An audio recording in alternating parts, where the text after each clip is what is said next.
Hey, all right, so the 4-cable method. The 4-cable method is using a modeler or some other such device and putting it in the back end of your amp through the send and return, which puts it after the preamp.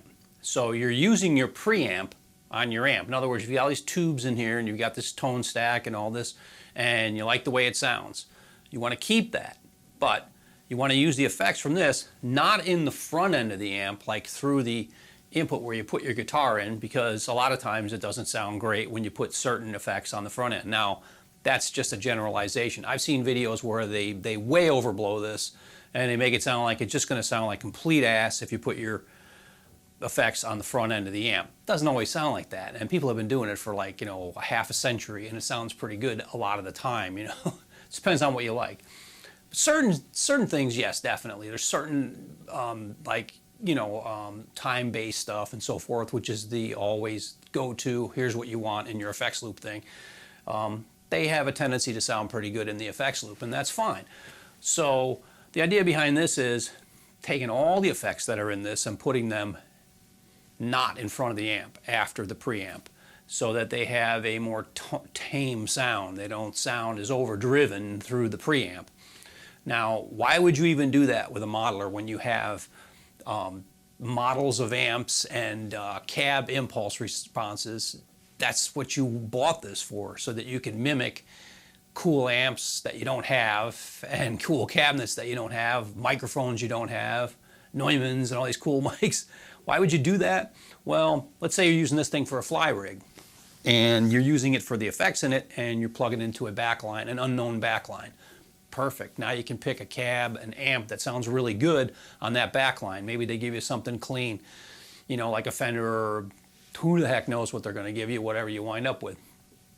Set it clean, and then use your IRs and your models and all your effects. Well, this is great for that. Look how small it is. I mean, and anything, a Helix or, whatever, they're really cool for that type of thing. And you can recreate your sounds that you use most of the time by using this no matter where you're at. But if you do have your amp, that's when you're using the 4-cable method. So that's the whole reason why you would do it, to get the sound of your amp. But since you are already using this for the most part, let's say for instance, and you want to have it for, having everything already preset, and you can stomp through your banks and get all the sounds that you want, then you might as well use it when you do have your amp too. So that's kind of a good argument.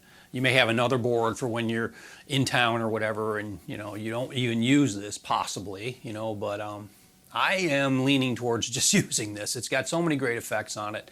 I don't use a ton of effects anyways, and the ones that are in there are great. The only thing it doesn't have in there that I like better is my Deja vibe. I usually put that in the front end. I don't effects loop that. I like it on the front end. It sounds good to me. See, there you go.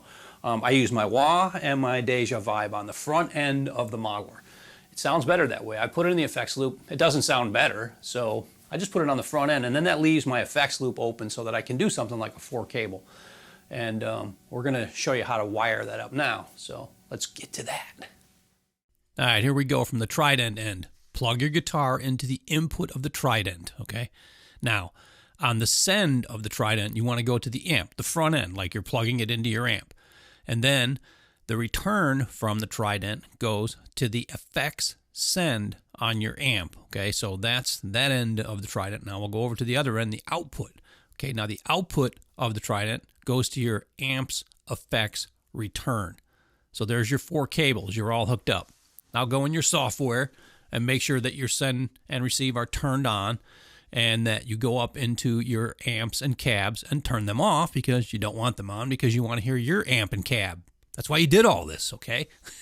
All right, so now what you've got is you've got your Trident running in the back after your preamp, and then you've got your amp running your output power and your preamp. So there you go. That's it.